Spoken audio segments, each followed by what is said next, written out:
Hey everyone, welcome to my second of 3 videos on the Sony A300. In the first video, we talked about what everything on the camera is. In today's video, this one, we're going to talk about how to do everything with it except the menus. We'll cover that in the third video. Okay, so first thing about this camera is that it is completely electronic, okay? We can do nothing whatsoever on this camera without a battery. So to remove the battery, we push this little release here toward the back of the camera, and then this door will pop open. Push this blue lever to the side, and the battery will pop out. This uses Sony FM50H batteries. Right there, you can get a good look at it, okay? Has that standard sort of plug, but of course this is much shorter than many of the batteries of this interface. And so this is the one you're looking for. Third-party batteries will be just fine for this camera. I'm not sure if Sony still makes these in this size or not. To reload the battery, all you've got to do is grab it.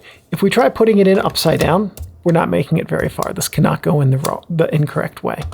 So we'll put it in the correct way, push it in until that clicks, and then we're going to close this. But one thing I want to point out is that this is a 16-year-old camera at this point, as I'm recording this video in late 2024. This is a plastic retaining clip here. If we just push this down, that's some undue pressure on it, even though it's kind of angled.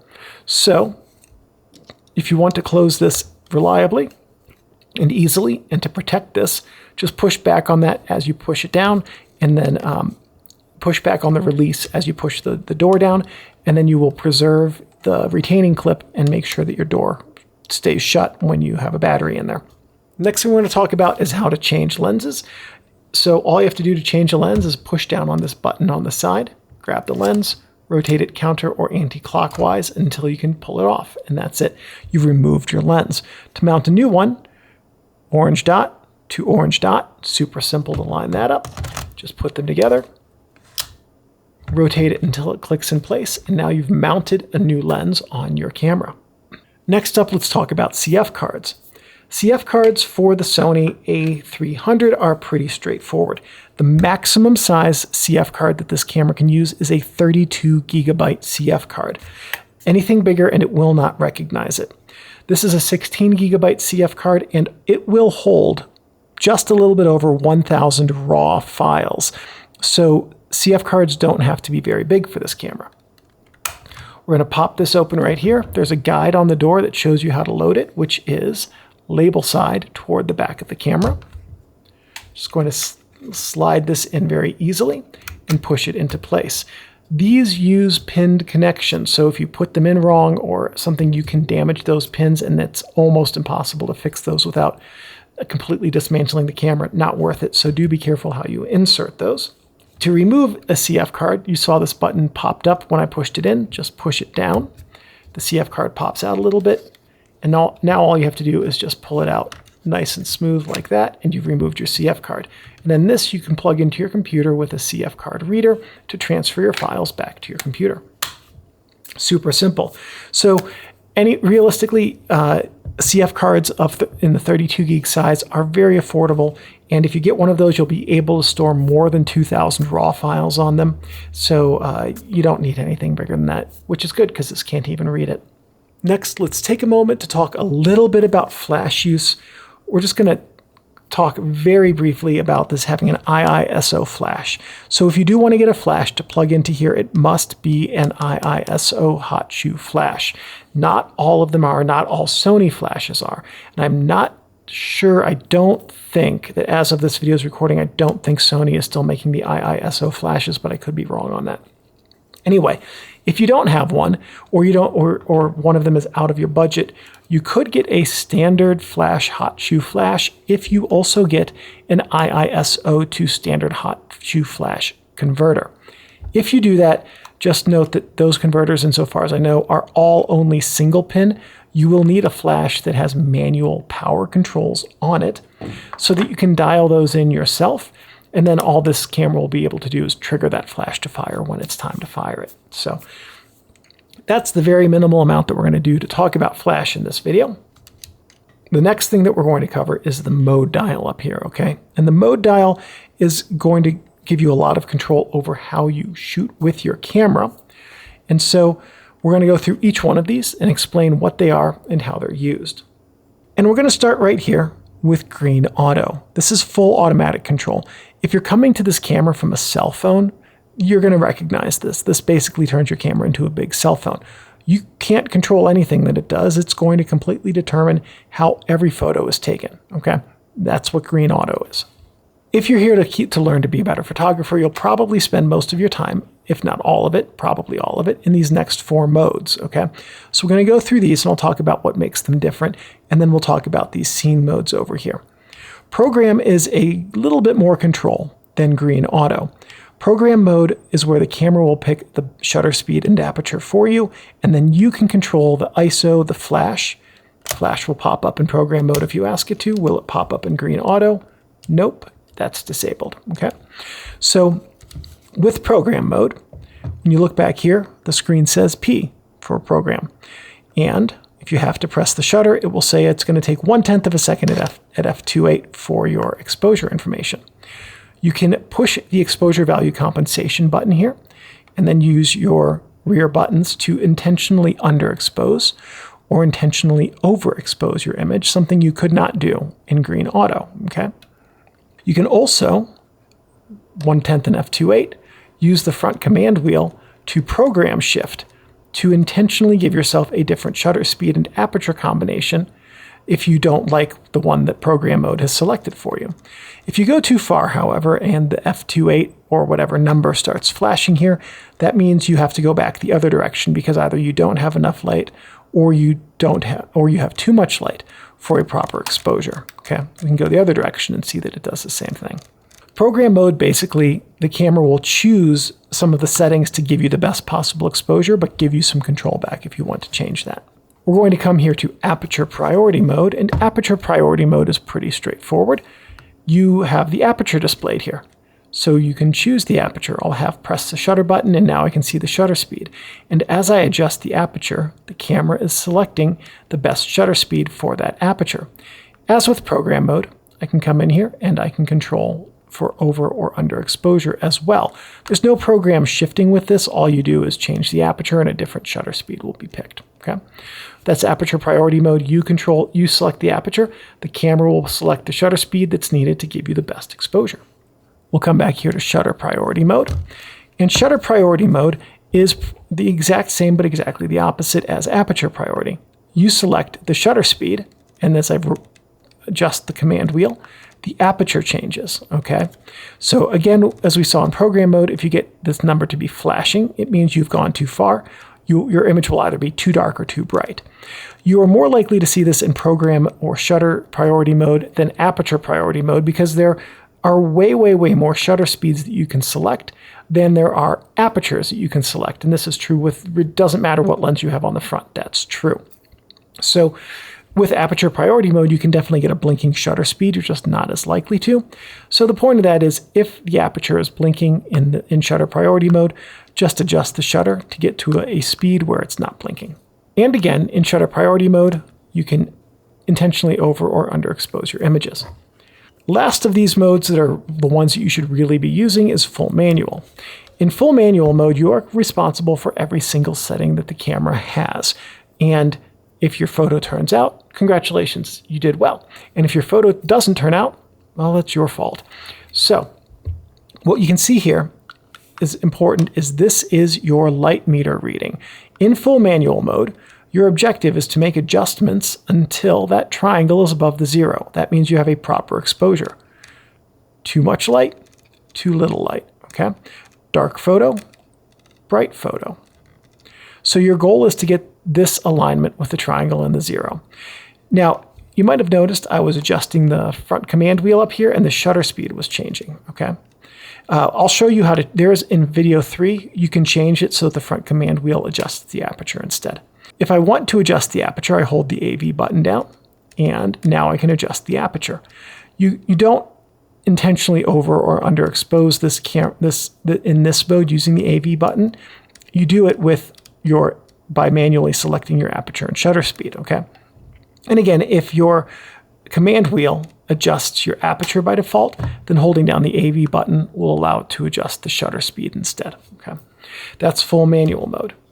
Now we're going to go into the scene modes over here, okay? The scene modes are ones that if you are here with this camera to become a better photographer, you really want to avoid as much as possible, because they set parameters for the way your camera operates, and they don't tell you what, there is an indication of them in the manual. I'm going to give you some indications here, but by and large, these take away a lot of the creative control from you and a lot of the control over how the camera operates. And all of these things can be replicated by editing raw files and using one of these modes up here, which are just frankly a little bit easier to use and understand why photos turn out well. But I want you to understand what these things do. This first one here is called night portrait mode. Basically, it gives you a long exposure and it triggers the flash. So the idea here is, let's say you're like hanging out with some friends up on top of a hill, okay? And you've got a picnic table there, it's after dark, you're looking out at a cityscape. And your friends are like, we should get a photo with the city in the background. Yeah, cool, let's do that. What you can do is you can come in here to night portrait mode. You get your friends lined up, you set your self timer, you take the photo, the flash fires, long exposure, the cityscape, the lights from it are illuminated in the background, and your friends are illuminated by the flash. You do need something to hold the camera steady, like a picnic table or a tripod, because it's a longer exposure. And the other thing is, you don't want the people you're taking photos of to move until after you've taken the photo, because if they do, the lights that are behind them will shine through them. Next up is sunset mode. And in sunset mode, the camera adjusts the color balance, contrast, toning, things like that, to make sunsets really pop. This is used for taking photos of sunsets. Here we have action or sports mode. And action or sports mode, what it does is it's best with the long end of a zoom lens or a telephoto lens. It will try to give you the fastest shutter speed it can, so like 1,000th of a second-ish, right? That's the target. And that freezes motion. And the way that it does that is by using high ISO and shallow depth of field. So the lens will be shot probably wide open at a higher ISO setting. And that way you can get your subject of the sports shot in focus and also get the motion that they're partaking in frozen. Next up is close-up mode. And in close-up mode, what this does is this tells the camera, search for something in front of the camera that's near the lens. So basically with this, if you're going to be taking pictures of a flower or an interesting bug or something like that, with the camera as close as possible to the subject, then this is the mode you would use and the camera knows to start searching close up. This lens, for instance, has a closest focus point of 0.25 meters. You can probably see that right here, 0.25 meters. It cannot focus on anything closer than that. So if you're going to use this mode, just be aware of how close your lens can focus to a subject when you switch to it. Landscape mode. Landscape mode is best at your lens's wide range. If you're using something like an 18 to 50 millimeter kit lens, the 18 millimeter range is the best for landscapes, because this is going to give you a small depth of field and a low ISO to minimize noise and have deep subject depth in your landscape photo. Wide lenses tend to work best for that, okay? A good tip for getting a good landscape photo is to have something in the foreground that's very close to you, like rocks in a lake or a tree stump or something like that, and something in the background like mountains and clouds that's very far away. This will try to get all of that in focus and also give you and that structure of the close and the far will give your landscape photos visual interest. Next is portrait mode. Portrait mode makes some adjustments so that your portrait subjects turn out well. This works best at the long end of your kit zoom lens, say at the 50 millimeter range, or with a longer lens than that, in anywhere from like the 80 to 135 millimeter range works pretty darn well. This is going to try to give you a depth of field that will have your subject be in focus, but not the background. And one thing you can do to help out portrait mode is have your subject like 9 or 10 feet or so in front of the nearest background, and that will help your camera isolate your subject and have a blurry background. Next up is no flash. This is full auto mode with the flash disabled. That's exactly what it's for. I'm going to leave this in manual mode for the rest of the video series, pretty much because it gives me the most control over what we're doing. All right, next up, we're going to come back here to the back of the camera, and I'm going to push the drive mode button here on the top. And now you can see we've got our drive mode options.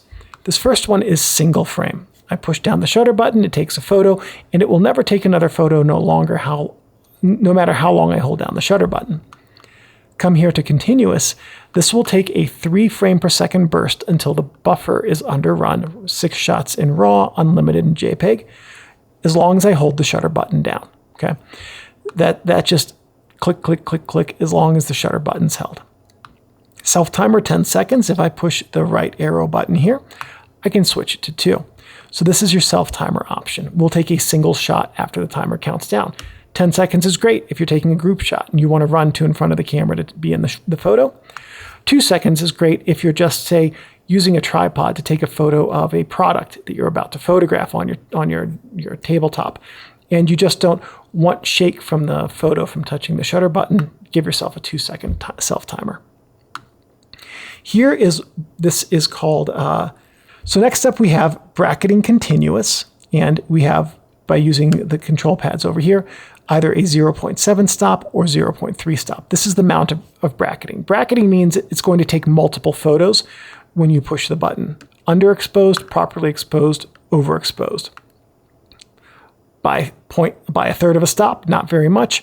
By 2/3 of a stop, a little, but not much more. So that's what that is. Multiple photos of different exposures. This is bracketing single. Again, 0.3 or 0.7.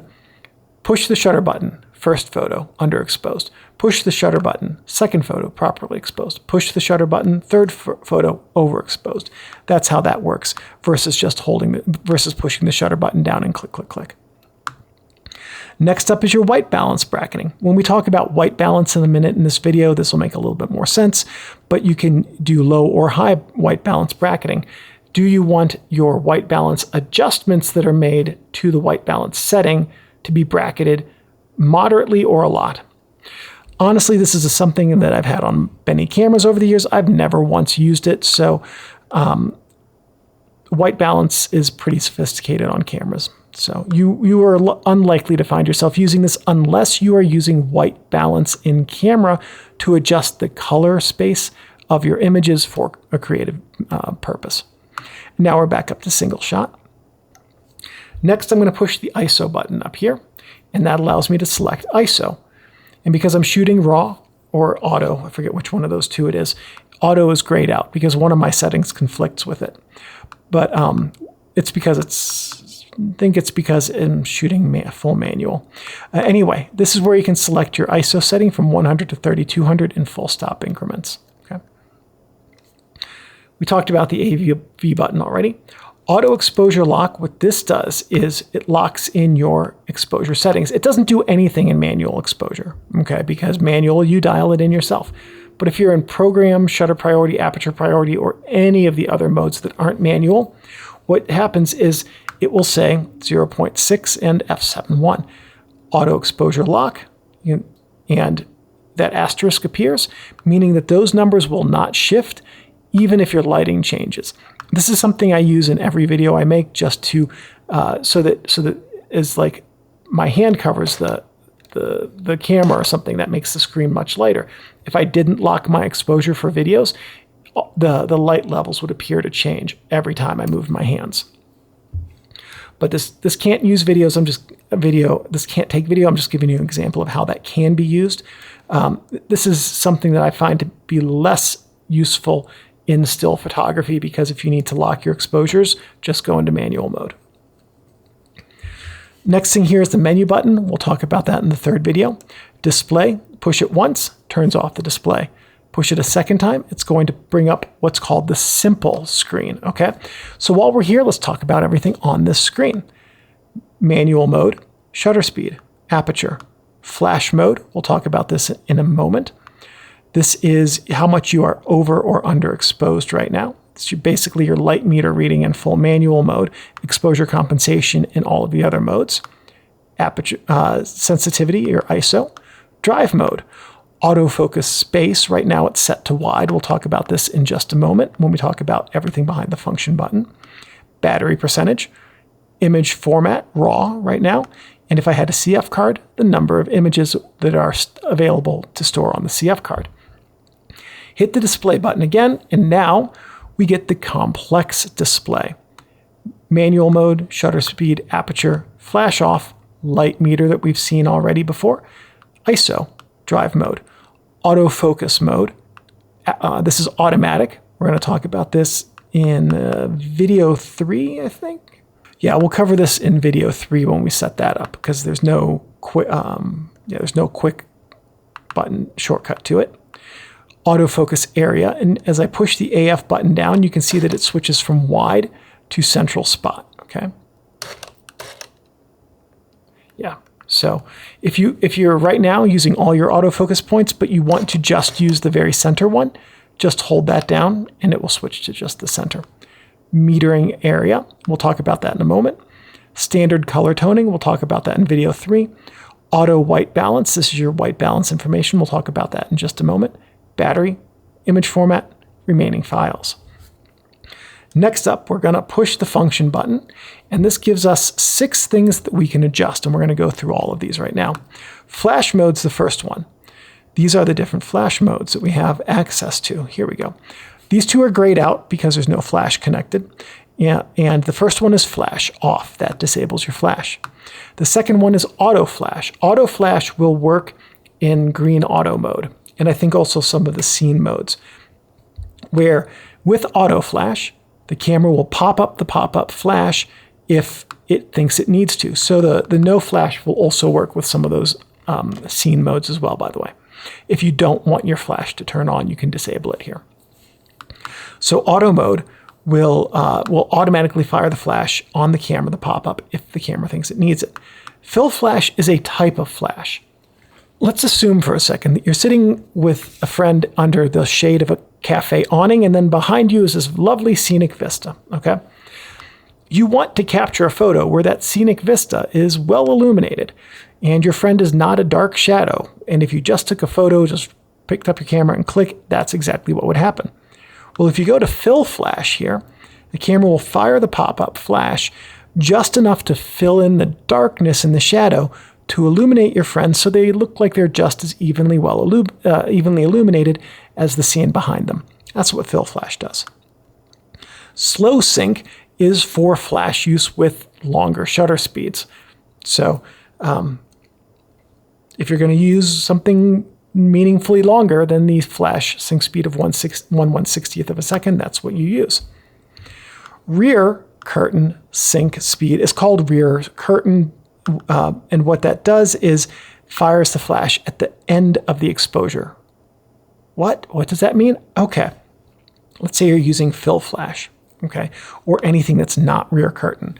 You take a photo, and let's say you're at the flash sync speed of 1/160th of a second. Exposure starts, exposure ends in the span of 1/160th of a second. With this mode, the flash fires at the very beginning of that exposure. With this mode, the flash fires at the very end of that exposure. At 1/160th of a second, that doesn't matter. At 1/60th of a second, it doesn't really matter. At 10 seconds, it does matter. So one good use of rear curtain is, let's say you're in fill flash up here, and the flash fires at the beginning of the shutter, at the beginning of the exposure, rather. You have a friend, like running through the scene with a bunch of lights on, right? Like some lighted suit or something. You take a photo, the flash fires at the beginning of the exposure, your friend's lit up, exposure lasts for 10 seconds, and all those lights run in front of them, okay? Your friend and all the lights are lit up, and then all the lights like stream away in front of your friend. Rear sync, your friend runs in, the exposure starts, lights, flash, friend is lit up with lights trailing behind them, okay? That's the difference between rear sync and like fill flash right here. Is beginning of the shutter is the only matters for long exposures. Rear can have some very good creative effects for long exposures. Wireless is WL is wireless. Basically, if you have a wireless flash setup, that's how you control it.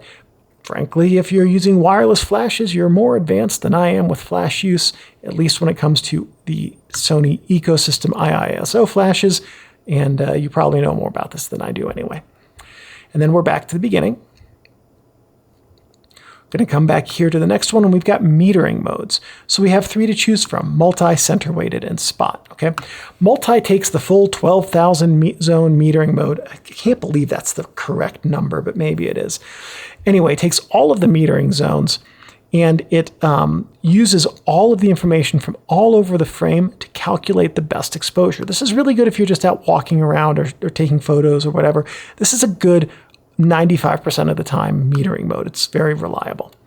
Center weighted takes the area at the center of the frame, and the majority of the image data comes from that, and the minority comes from everywhere else.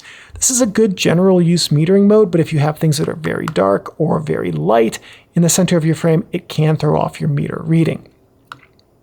This last one is called spot, and it's the most powerful metering mode the camera offers, and I'm going to explain why in a sec. But first, let's explain a little bit about how a meter works.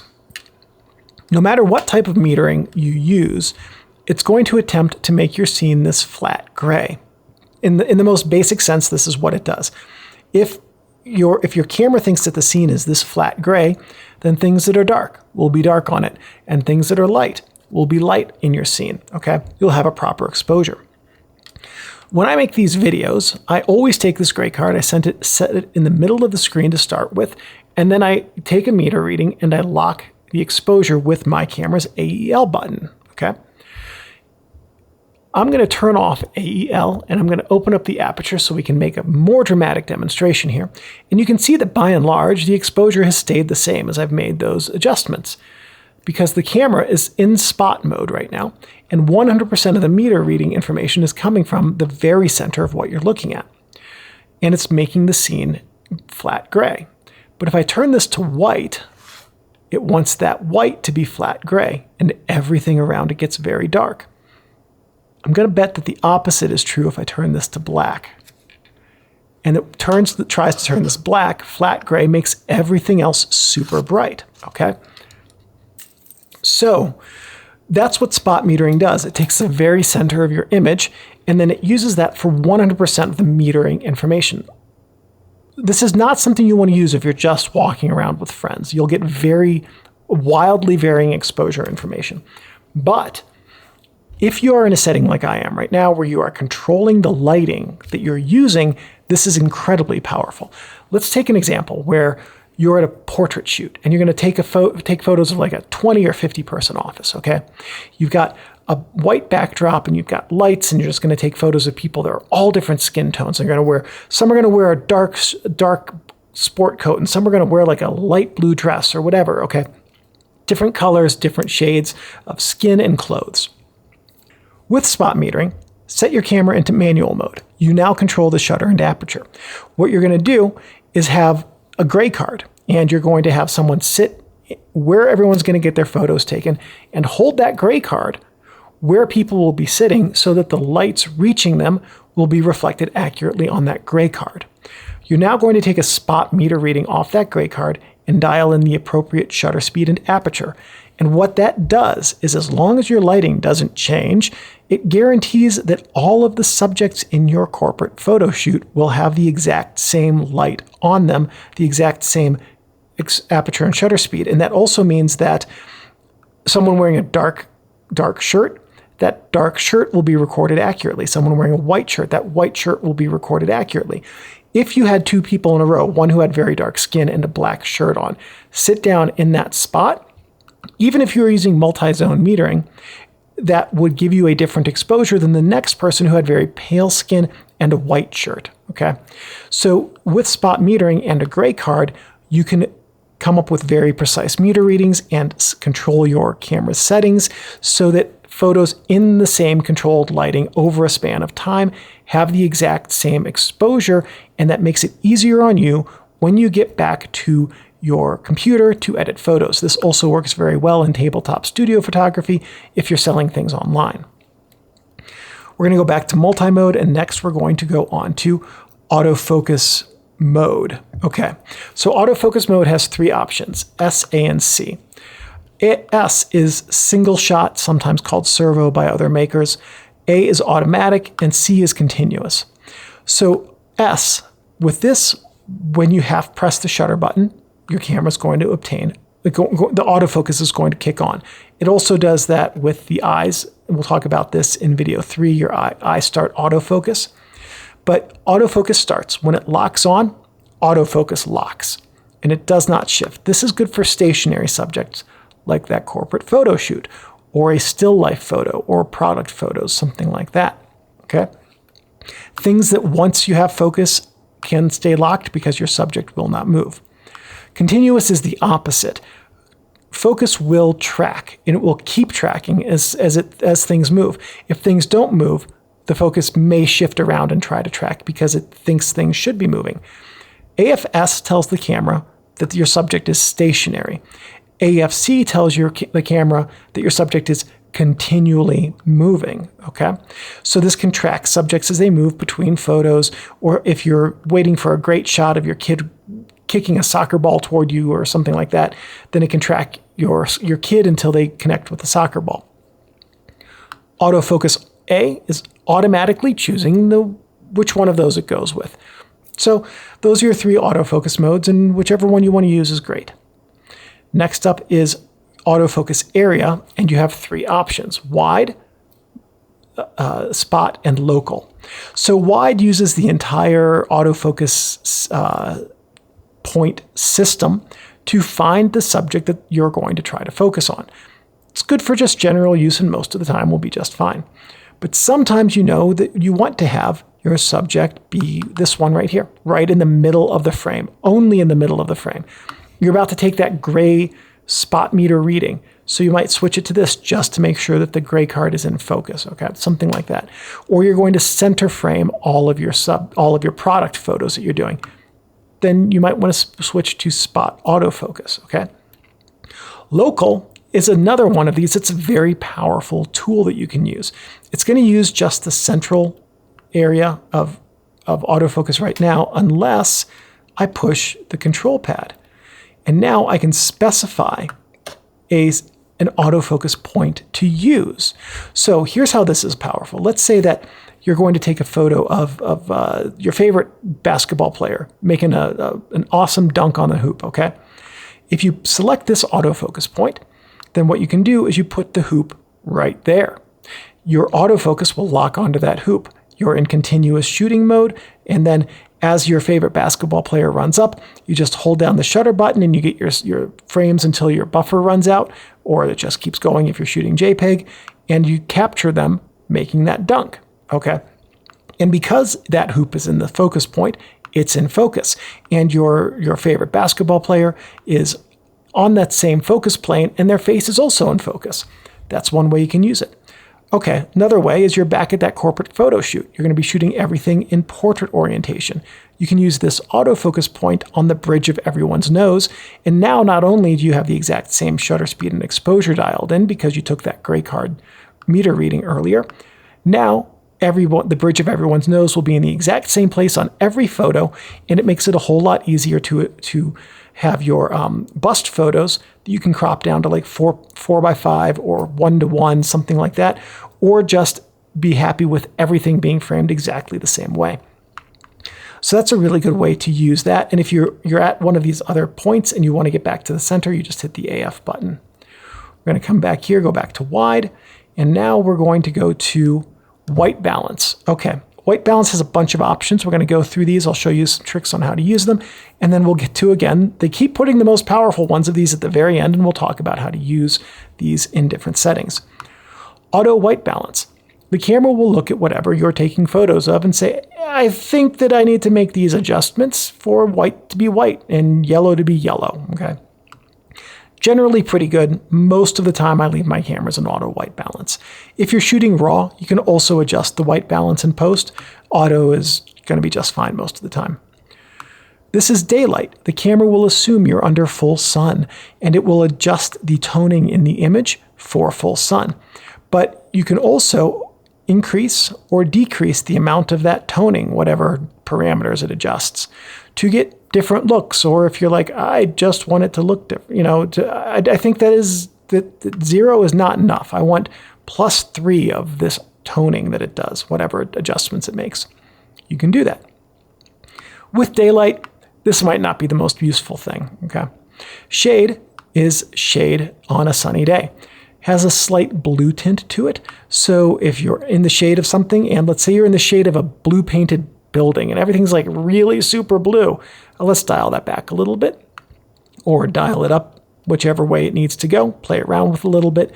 The point of this is in shade, the camera is going to adjust the image to counteract that blueness, and you might find yourself needing to change that.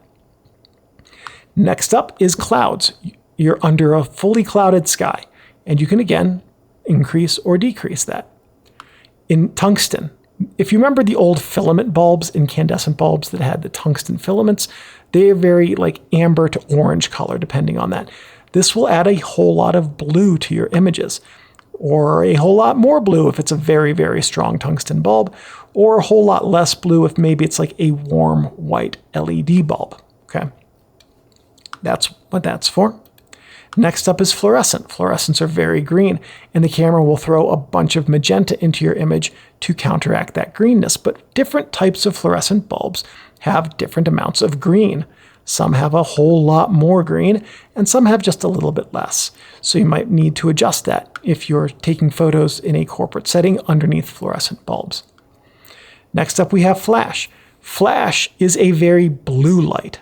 Xenon bulbs are blue. So if you're using a bunch of flashes for a photo shoot, you might find it's best to be in flash white balance.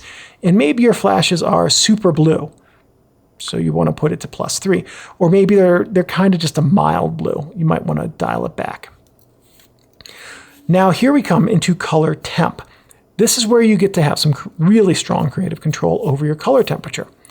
You can adjust the color temp, which is on the yellow to blue scale, okay, up here, or you can come down and adjust your color shift. Add magenta, remove magenta. So if you, and add green instead. So if you imagine that yellow is this point, green, blue, magenta, your color temp is on the yellow to blue scale, okay, and your color filter is on the green to magenta scale. So if you imagine that dialing in these two parameters are like XY coordinates, you could dial in more yellow and more green, or more blue and, more yellow and more magenta, or more blue and more green, something like that. And this allows you to take control over your yellow to blue spectrum shift and your magenta to green spectrum shift. Now we're going to come down here to custom, and custom is incredibly useful for controlled lighting. We're going to go back to that corporate photo shoot that we were talking about earlier. If you remember that white backdrop that we have for all of these people who are going to have their photos taken, and we have like this string of people. We got people with dark skin and light skin. A bunch of people are wearing like bright red. A bunch of people are wearing bright blue and bright green. If you have a plain white backdrop and you're using studio lights on these people with these different skin tones and colored clothes, that's going to splash onto the white backdrop, okay? And that means that your camera, if you are in auto white balance for that photo shoot, is going to adjust the white balance for every single photo. Sometimes your backdrop's going to look purple, sometimes it's going to look green, okay? And you want to try to prevent that. This will also work for tabletop studio photos if you're photographing something you want to sell online in a white softbox. But we're going to push the right directional button here, and now we can set this. And the way that we set this is that the camera's we're going to take a white card and put it in the very center of the frame, just the spot area. And then the camera's going to take a photo of it and figure out what adjustments it needs to make to that to create white. So I'm going to click OK. I'm going to lift my camera up here a little bit, take the photo, and what I want you to see is just how blue that is. See how yellow my table is? This is the color that's needed to take a photo of my table where it looks white. Okay, so we set the custom, and now we've set our custom white balance. So we're going back to that tabletop photo, that studio portrait photo rather, and we're going to set this custom white balance at the very beginning of the shoot and keep it that way so that when someone has a green shirt, it looks green. when someone has a red shirt, it looks red. So that's the benefit of this. Go back to auto white balance. And our last one here is dynamic range optimization. Off, standard, and advanced. Basically, this is like HDR light. Okay. If you have standard or advanced, you will get some added detail in your shadows. And if you have them off, some added detail in your highlights as well. If you're shooting RAW, generally speaking, you can get much better results in RAW adjustment for your shadows and highlights than what this camera can give you. So if you're here to learn to be a better photographer and you want to shoot RAW, just leave this to off. The next thing I want to talk about briefly is this zoom. We talked about this. I'm going to reiterate, don't use this.